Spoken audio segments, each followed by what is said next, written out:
Fight man in boxing, led the Flair Cops. Shout out to Goodfella Sports TV. Don't forget to check out our sponsor, The Health Blaze, at thehealthblaze.com. 100% all natural products from lotions, soaps, foot soaks, bath bombs, and much, much more. Use the promo code Goodfella1Boxing. Tell them your boy CJ Goodfella sent you. Get 18% off. We out. All right, last night, man, I forget who dropped the news. Whichever one it was, coppers or them, said that Maurice Hooker and Vergil Ortiz could throw down next. And I asked Bernie, we was on live, if you ain't catch us on Line Killer Podcast, check the community tab. We was on live with him and Jamel Herring last night. Shit was epic. And Bernie said he didn't like to fight for Hooker. Hooker been off for a while. He think Hooker should basically get a layup. You can't hate on that. All these fighters that had layups, during the pandemic. And we didn't really see Maurice Hooker begging to fight or none of that. So he made a lot of money messing with Eddie Hearn in the zone. But let's talk about it. Hit that subscribe button, bell icon button, share the video. I stayed up for a long time last night. I don't even know how I'm up. But yeah, man, I like the fight, to be honest. I probably favor Vergil because he's a house fighter and, he a good fighter. And Maurice Hooker got to understand how to control distance. If we keep Vergil Ortiz at the end of his shots and make it hard to come in and move how he's supposed to move and keep making Vergil Ortiz reset, that should be real interesting because we ain't really never seen Ortiz have to face no resistance. And rightfully so, he supposed to rack up these, 18, 19, 20 wins against the opponents he supposed to have. So I like that.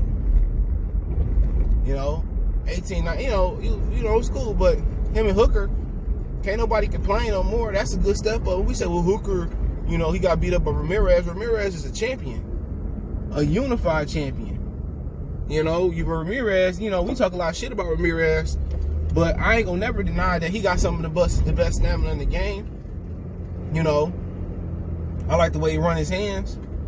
So, that was kind of the issue. Ramirez knew how to get inside of Hooker reach. It shouldn't be that easy to get up inside Hooker reach. Not just even throwing the jab. Tommy Hearns threw the jab nasty. With no nice jab. You got people with nice jabs that, they still effective. You know what I'm saying? Just peppering them with the jab. Paulie was one of them dudes that just peppered you with the jab. Peppered you with the jab. Pop, pop, pop. And it's the same thing. It's annoying to see a fighter keep running into a jab. It is. You ever want to throw fights with a guy like the boys or Joe Joyce? He just couldn't get away from that jab. It's annoying watching as a fan, like, slip the damn jab. You know what I'm saying? But, yeah, Hooker got to get one of them jabs or one of them Tommy Hearn nasty jabs. One of them nasty jabs. And then also it's about just, sometimes you got to hold your ground and hit him and sit him down on the two. Sometimes you got to hit him with a hook. Sometimes you got to hook off the jab. And really just move. And I want to see if Ortiz can really get on the inside, And he has some of those Jose Ramirez qualities where he'll just overwhelm you and beat you down and just, wear you down by attrition. And I like that.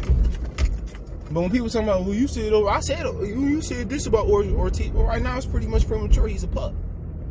He's becoming a contender. I would play Fight Night Champions. You start off as a club fighter. Then you move your way up as a contender. Of course, this Ortiz is not a finished product. But one thing about Ortiz, we gonna find out: can he really move his head? Somebody hit a cat. Can he really move his head and get on the inside and work? Can he get past his length? Do he got some head movement? And that's gonna be a question.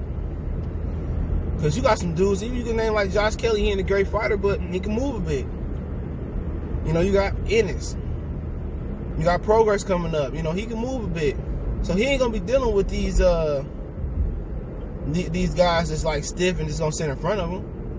And also, Ortiz got advantage coming into this fight. If they do fight, his advantage is simply that his trainer's already game plan for Maurice Hooker before. So he know where he weak, he know where he's strong at. So that's something else you could look for. And I thought he signed with Al. That's what baffles me. You hear these guys, and he probably did sign with Al. You hear these dudes signing with Al, and then they go into the zone. Oh, I just chose the zone. So, you know, the zone is trying to step up and throw that big money out. Big money, I like it. I used to have hoes. Ooh, trifling. Yeah, man, the zone just throwing money out. Shit, I'm thinking about start jogging and getting on the zone. but you know, the zone is a network that don't understand 21st. They don't understand 2021 boxing. They didn't understand 2020 boxing. They don't understand that, dude. And I understand it, dude. I wish they would hire me and I can kind of show them what they doing wrong. But a lot of times from what I hear, they don't want to know what they doing wrong. They do this because, you know, they do it for a reason. Boy, Coney Island up. Dang.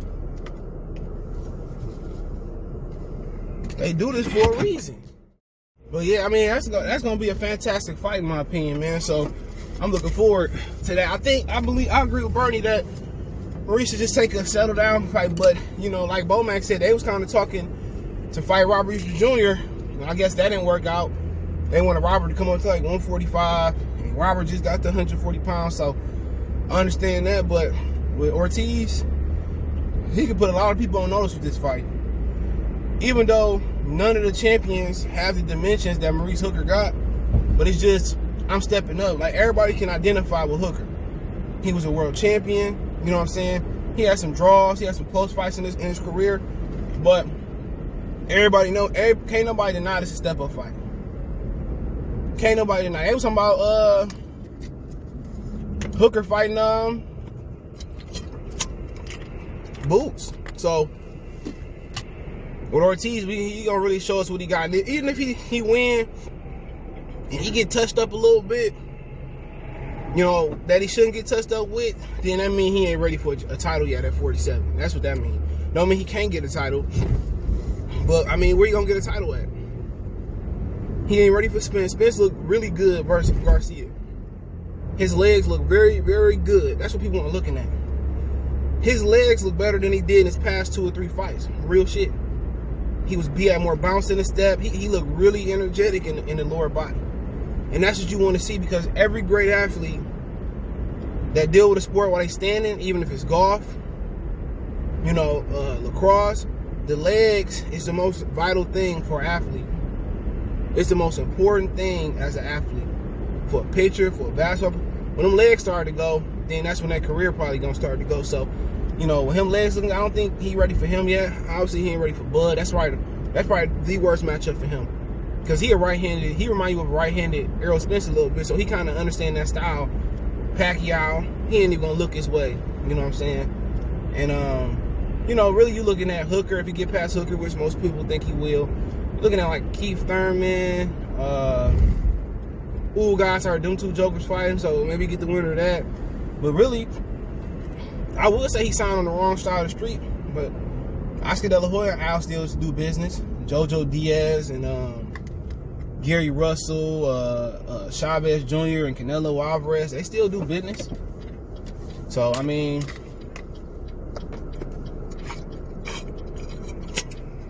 they still do it. So I would love to see that Hooker and Ortiz fight. We'll see if Ortiz can really move his head, or is he more of a leg mover?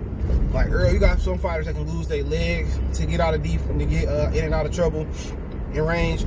You got some fighters that can use their head. You got fighters that can do both. You know, Errol Spence and Ortiz, they come out the peekaboo style. They use their legs to get out of trouble. You got some people like, you know, Crawford, Pernell Whitaker, Floyd Mayweather. They can use their legs and their upper body to get out of trouble. And you got some tall fighters that just use their legs, and they don't have to move their head. Depending on what weight division they fighting at, they can just sit there, bang bang, box, you know, move their legs. And you got guys that are really good at moving their upper body, like Canelo. He ain't got good foot movement, but you know what? Him and James Toney had really good upper body movement. So, you know, you got the upper body movers, like the leg movers, and then you got guys that can do it both.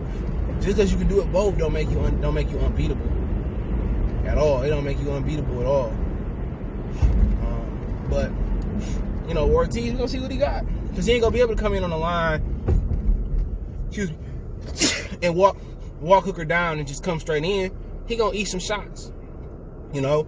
And really for Hooker, it's about taking the angles away, stepping to the side, hitting, you know, making Ortiz turn, you know, making them turn, bop, bop, making them turn, bop, bop, making them work, you know, making them work to get on side. And that's just not head or leg movement, you know, throwing the right shots, mixing it up, uppercuts.